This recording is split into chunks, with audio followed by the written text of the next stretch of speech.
बांग्लादेश में फिर भड़की हिंसा। आरक्षण का विरोध कैसे हिंसा में बदला।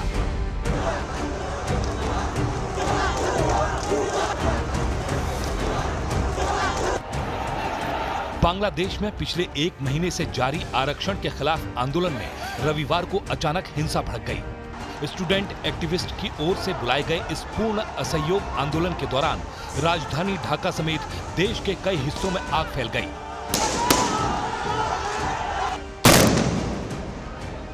सबसे ज्यादा सिराजगंज इलाके में हालात बिगड़े और सबसे ज्यादा अधिकारियों के हताहत होने की खबरें भी इसी इलाके से सामने आईं।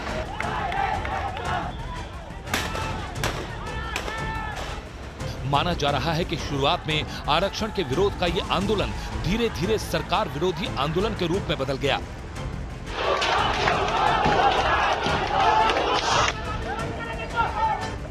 छात्र नेताओं ने सीधे प्रधानमंत्री शेख हसीना के इस्तीफे की मांग कर दी।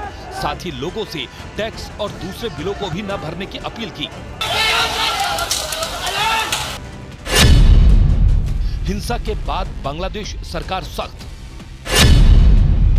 कई इलाकों में कर्फ्यू लगाया गया।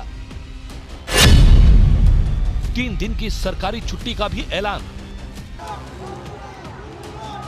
बांग्लादेश के अलग अलग शहरों में जोरदार हिंसा के बाद शेख हसीना सरकार ने हिंसा पर लगाम लगाने के लिए 3 दिन की सरकारी छुट्टी का ऐलान कर दिया।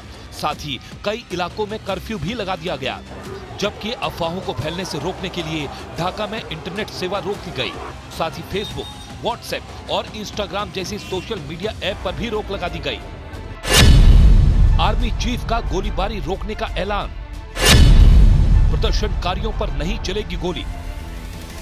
इस बीच बांग्लादेश के आर्मी चीफ ने इस हिंसा को 1971 के बाद की सबसे बड़ी हिंसा बताते हुए प्रदर्शनकारियों पर कोई गोलीबारी नहीं करने का ऐलान कर दिया। उन्होंने सेना मुख्यालय में सेना की तैनाती पर भी चर्चा की। उधर छात्रों के समर्थन में उतरे पूर्व आर्मी चीफ ने भी सुरक्षा बल के जवानों से तुरंत अपने कैंप में लौटने की अपील की। आखिर क्यों उग्र हुआ छात्रों का प्रदर्शन? क्या मांग कर रहे हैं प्रदर्शनकारी छात्र?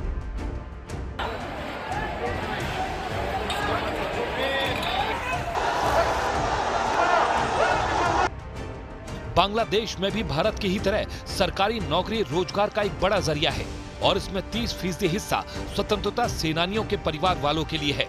इस 30% हिस्से को 2018 में प्रदर्शन के बाद हटा दिया गया था, लेकिन अदालत के फैसले के बाद सरकार ने इसे फिर से लागू कर दिया और कोर्ट के इसी फैसले के बाद छात्र सड़कों पर उतर गए और धीरे धीरे उनका ये प्रदर्शन बढ़ता ही चला गया।